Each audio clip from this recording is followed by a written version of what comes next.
मत पूछ मुसलमान का हाल, मस्जिद के लिए सर कटाने को तैयार है, लेकिन मस्जिद में सर झुकाने के लिए तैयार नहीं।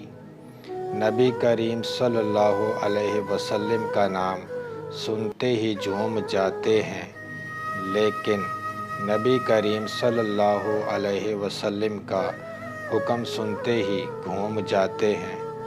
कहते हैं कि मेरे रग रग में है नबी नबी, लेकिन पढ़ते हैं नमाज हफ्ते में कभी कभी।